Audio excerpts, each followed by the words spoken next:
Séance ordinaire du conseil municipal de la ville de Château-Richer qui est tenue en visioconférence ce lundi 10 janvier 2022 à 19h30, à laquelle sont présentes Mesdames les conseillères Christine Plot et Guylaine Lefrançois et Messieurs les conseillers Vincent Latour, Éric Martineau, Maxime Roberge et Alexandre Richard, sous la présidence du maire, M. Gino Pouliot. Sont aussi présents Monsieur le directeur général par intérim, Mario Bessner, et moi-même, Jean-François Gervais, qui occupe les fonctions de greffier. Les membres présents à l'ouverture forment quorum et la séance ordinaire du 10 janvier 2022 est déclarée légalement constituée et ouverte à 19h31. À vous la parole, Monsieur le maire. Merci beaucoup, M. Gervais. Bon, bienvenue à tous pour cette séance normale du 10 janvier 2022. Et merci à tous ceux et celles qui nous écoutent aussi de la radio, de la télé d'ici. C'est sûr qu'en temps de pandémie, on doit reprendre encore les séances en télédiffusion pour respecter les règles de la santé publique. On n'a pas vraiment le choix. Mais pour les prochaines séances, on va mettre un lien sur notre page web ou notre page Facebook là, de la ville afin que vous puissiez participer avec nous là, aux séances, là, comme on fait dans d'autres types de réunions. Je profite aussi de l'occasion pour vous souhaiter à tous une bonne et heureuse année, de la santé là, pour 2022. Et je vous souhaite également du succès là, dans tous vos projets au nom de toute l'équipe du conseil et des gens présents. J'aimerais aussi souhaiter la bienvenue à nos deux nouvelles élues suite à la période d'élection qu'on a eue. Donc, je veux féliciter Mme Christine Plot et Mme Guylaine Lefrançois de se joindre à l'équipe de conseillers du conseil municipal. Donc, nous sommes fiers de les accueillir avec nous, qui font partie de l'équipe. On les remercie de leur implication. Je voudrais en même temps aussi souligner la présence de M. Mario Bessner, qui est notre nouveau DG par intérim. J'aimerais remercier M. Bessner d'avoir accepté le mandat là, et de nous épauler là, dans tous nos projets, puis nos discussions, puis nos échanges, et de bien nous conseiller avec Jean-François là, qui agit comme DG adjoint aussi également. Donc, nous allons sans tarder débuter la rencontre avec le point 3.1. Qui est l'adoption de l'ordre du jour là, de la séance du 10 janvier 2022. Donc, considérant que l'ordre du jour respecte les règles, le règlement là, numéro 538-18 relatif à la régie interne des séances du conseil municipal de la ville de Château-Richer, abrogeant le règlement 499-16 et considérant que tous les membres du conseil municipal en ont pris connaissance et de l'ordre du jour et préalablement à la séance et qu'il renonce à sa lecture. Donc, je vais demander un proposeur pour l'adoption de l'ordre du jour. Je propose. Donc, Éric Martineau. Donc, Éric Martineau propose d'adopter l'ordre du jour de la séance ordinaire du 10 janvier 2022 tel que déposé. Ceux et celles, est-ce que vous êtes d'accord avec la proposition? D'accord. Tout le monde est d'accord, donc c'est adopté à l'unanimité. Monsieur le maire, je vous interromprai peut-être pour mentionner comme quoi que les gens qui ont pris connaissance de l'ordre du jour sur Internet, il y a une petite modification au point 10.2. On parle maintenant des modifications des dispositions d'utilisation de la patinoire maintenant dans la présente séance et non pas de comité comme il était mentionné sur l'ordre du jour qui avait été publié sur nos plateformes. Bien, merci beaucoup pour la précision.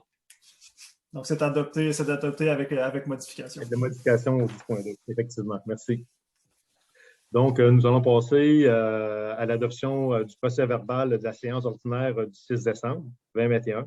Donc, considérant que les membres du conseil municipal ont individuellement pris connaissance du procès-verbal de la séance ordinaire du 6 décembre 2021, et ce préalablement à la séance, considérant que tous les membres du conseil municipal renoncent à la lecture du dit procès-verbal, j'aurais besoin d'un proposeur. Je propose Alexandre Richard. Donc, Alexandre Richard propose d'accepter le procès-verbal de la séance du 6 décembre, soit et adopté tel que présenté. Est-ce que vous êtes tous d'accord? Oui. Oui, merci beaucoup. C'est adopté à l'unanimité. Donc, maintenant, nous allons faire le dépôt des comptes généraux au 31 décembre 2021. et dépôt du rapport là, sur les autorisations de dépenses là, pour la période du 1er au 31 décembre 2021. Donc, je vais vous faire un petit peu la lecture de quelques dépenses qui ont été faites pour la période. Donc, on a un total des dépenses de 852 027 et 97 sous. Les dépenses les plus importantes, ça concerne un versement de 279 200 pour le ministère des Finances. Donc, la sécurité publique, c'est le deuxième versement sur 2 qu'on devait faire. Après ça, nous avons également pour le service matrique au niveau de la collecte résidentielle et commerciale, on a une dépense de 37 896 et 3 sous. Après ça, une autre dépense importante, celle de Daniel Lachance au niveau du déneigement. Donc, il y en a pour 61 784 et 71 sous. C'est du sable et du sel, puis des camions de déménagement là, pour le transport des pelles. Nous avons également, pour la surveillance des travaux de la rue Pichette, la surveillance qui a eu lieu entre juillet et octobre 2021, nous avons une dépense de 57 774 et 94 sous. Et une autre dépense importante également pour le ministère du Revenu de 45 717 et 25 sous. Et après, donc, ce qui est totalise en réalité, là, une somme totale de 852 027 et 97 sous. Donc, dans ce montant-là, a également là, les salaires pour décembre 2021 là, de 132 000. Ça inclut les salaires pour 132 898 et 71 sous. Donc, ça résume en réalité nos dépenses pour le mois de décembre. C'est un mois qui est un petit peu moins élevé que le dernier mois. Le dernier mois, on avait 1,4 million, je pense, de dépenses. Donc, ça permet de faire un petit souffle. Donc, considérant que le conseil municipal prend en considération la liste des comptes à payer en date du 31 décembre 2021, considérant qu'en vertu de l'article 477-2 de la loi sur les cités et villes, tout fonctionnaire ou employé qui accorde une autorisation de dépense doit l'indiquer dans un rapport. Donc, j'aurais besoin d'un proposeur. Je propose Christine Plot. Christine Plot, donc, propose que la liste des comptes à payer totalisant la somme de 852 027 et 97 sous pour la période se terminant le 31 décembre 2021, incluant les salaires, et autorise le paiement des comptes dus, que cette même liste fait foi des rapports et sur les autorisations de dépenses et autorise également le maire et la trésorière à signer tous les documents qui sont afférents. Est-ce que vous êtes d'accord? D'accord. Oui, donc il est adopté à l'unanimité. Au niveau du point 6, donc on fait le suivi des dossiers et les points d'information. Donc, on aimerait vous informer à ce point-ci, à ce moment-ci, qu'il va y avoir l'adoption de nos finances et le dépôt là, de notre budget le 24 janvier prochain. Donc, il va y avoir une séance extraordinaire et nous allons également y déposer là, en même temps notre plan d'intervention triennal là, pour les 3 prochaines années. Donc, à l'ordre du jour, c'est un ordre du jour, c'est sûr, quand il y a une séance spéciale qui est fermée. Donc, ça va être les 2 seuls sujets qui vont être à l'ordre du jour. Ça va être une autre fois là, télédiffusé comme présentement. Nous allons être en Zoom et nous allons, comme je vous le disais tout à l'heure dans mon mot d'ouverture, faire en sorte que vous puissiez participer là, en présence là, avec nous là, sur le web là, à cette séance là, du Conseil. Et également, nous vous informons que la fête du Château Blanc, cette année, nous allons devoir l'annuler à cause de toutes les règles de la santé publique. Cependant, il y a certaines activités qui vont être maintenues et qui vont avoir lieu pour faire un peu d'animation quand même au niveau de la ville. Et nous allons pouvoir vous partager ces informations-là là, sur la page web et la page Facebook là, de la ville. Donc, on vous invite à la consulter et nous vous tiendrons au courant des différentes activités que nous allons tenter quand même de faire là, malgré les circonstances. Donc, il n'y a pas d'autres points ou d'autres suivis à faire à ce moment-ci. Nous allons passer maintenant au point 7, qui est une avis de motion. Je vais demander à Alexandre de la présenter. Parfait. Donc, dans le fond, ça donne suite un peu à ce qui avait été discuté le 6 décembre. C'est l'adoption du règlement 594-22 qui modifie les annexes M et Q du règlement 571-19. Ça concerne la circulation et le stationnement, les autres règles concernant les chemins et la sécurité routière dans la municipalité. Puis dans le fond, ce qu'on voulait, c'était de limiter à 30 km/h la vitesse de circulation sur la rue du Petit-Pré, au sud du boulevard Sainte-Anne. Dans le fond, là, pour faire une histoire, pour résumer le tout, le projet est disponible sur la page depuis 30 jours. Donc, une copie qui a été mise du règlement a été mise aussi aux membres du conseil là, depuis plus de 72 heures avant la séance d'adoption. Considérant que ce règlement était disponible pour consultation à la mairie, 2 jours aussi juridiques, comme on dit, 30 jours avant la séance d'adoption, je propose en fait là, de mettre ce règlement-là disponible. Est-ce que ça vous va? Jean-François, est-ce que tu penses que les gens ont perdu un bout? Parce que moi, mon écran avait figé un peu. Je ne sais pas si tout le monde a eu l'information. Bon, moi, il n'y a pas eu d'interruption. Donc, s'il n'y a pas eu d'interruption au niveau des autres personnes, parfait. Je pense qu'on continue tel quel. Donc, Alexandre propose l'acceptation de ce règlement-là, le 494-22, qui modifie les annexes M et Q là, du règlement 571-19. Est-ce que vous êtes tous et toutes d'accord avec la proposition? Oui. Oui. Merci, c'est adopté à l'unanimité.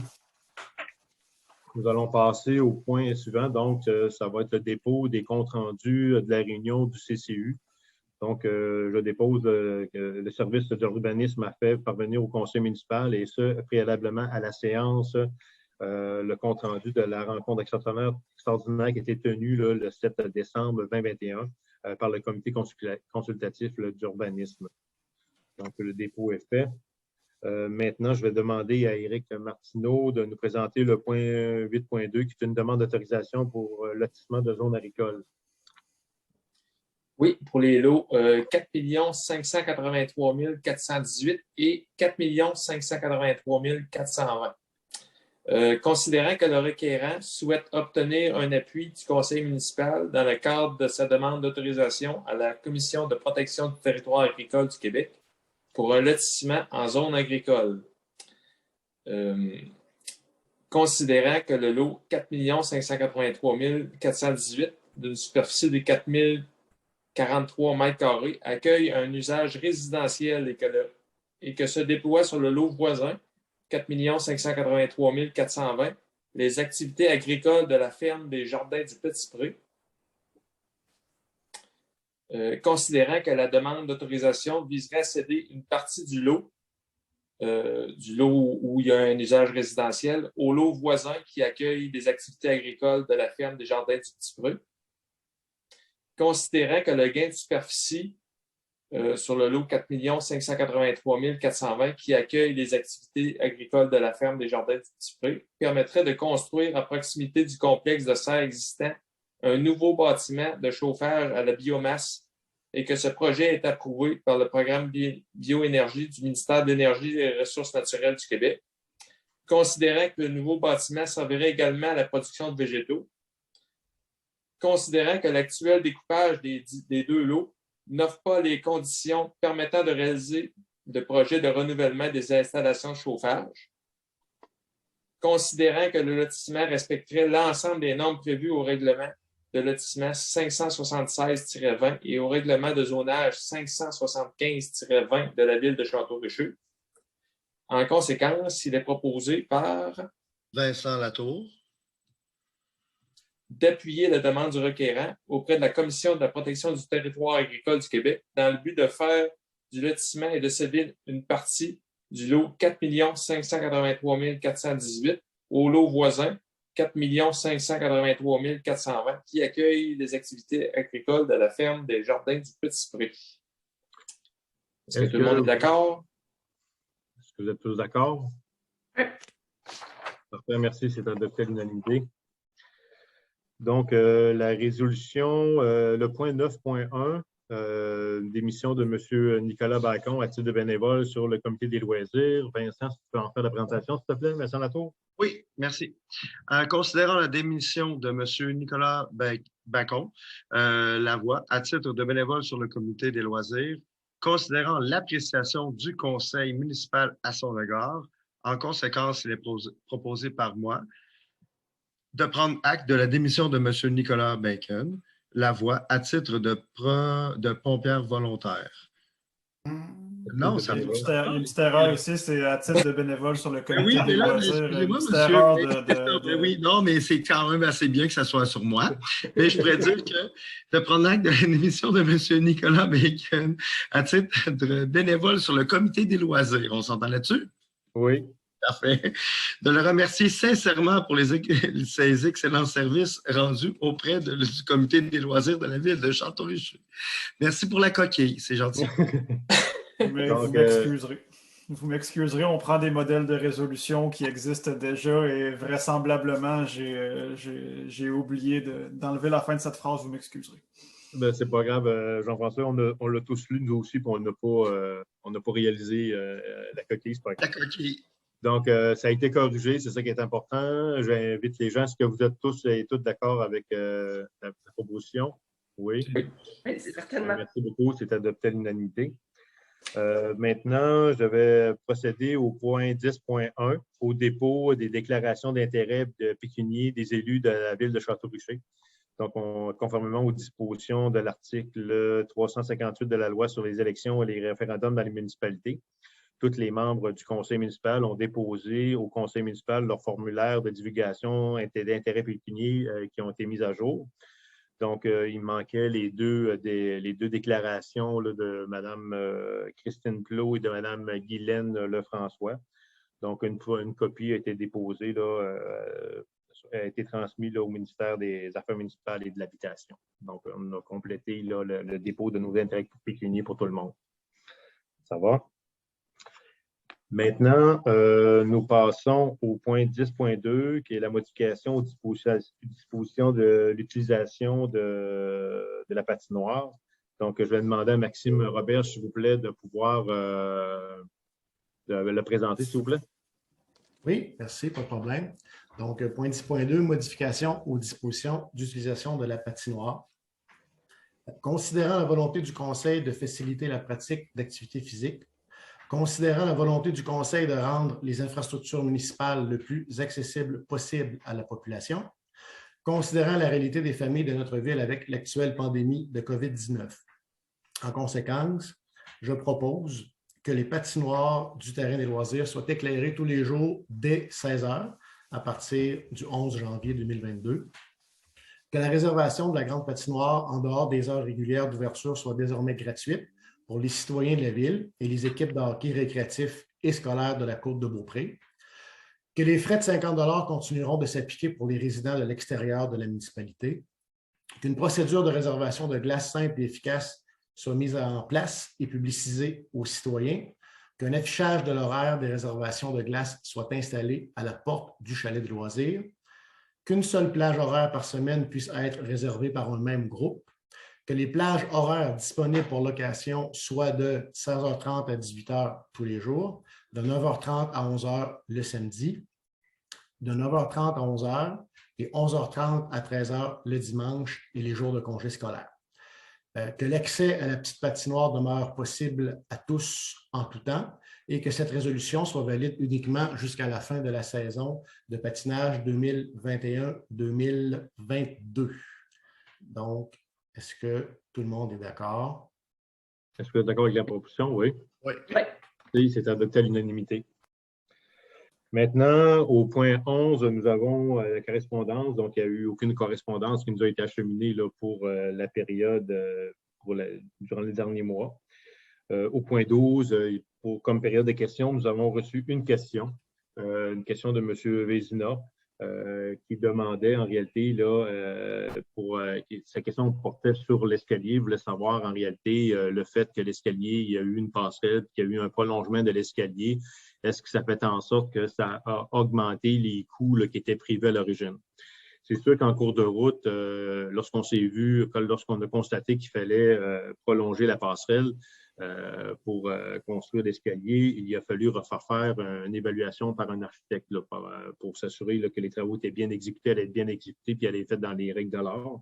Et cette évaluation-là faite par l'architecte a coûté 3 500 $. Pour ce qui est des coûts du prolongement de la passerelle et son atterrissage là, sur le socle qu'on connaît présentement, il n'y a pas de coûts additionnels qui sont reliés à ça.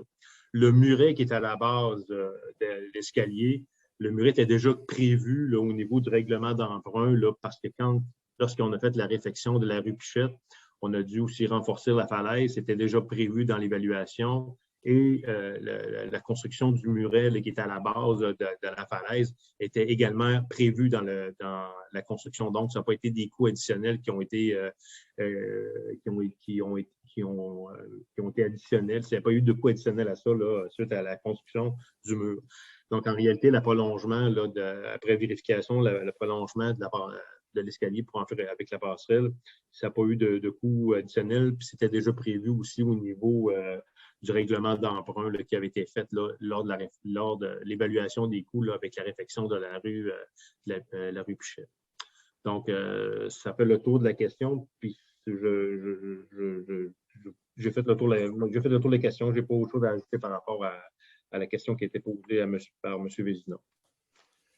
Maintenant, nous allons passer, vu que c'est la seule question, nous allons passer au point 13, qui est la levée de la séance. Donc, considérant que tous les sujets de l'ordre du jour ont été discutés, j'ai besoin d'un proposeur.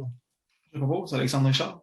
Donc, Alexandre Richard propose que la séance soit levée. Il est 19h51. Donc, est-ce que tout le monde est d'accord avec la levée de la séance? Oui. Oui. Je vous remercie beaucoup. C'est adopté l'unanimité. Donc, je vous remercie beaucoup tout le monde. Puis, c'était une courte séance, mais quand même, je vous remercie de votre présence et à la prochaine rencontre. Merci.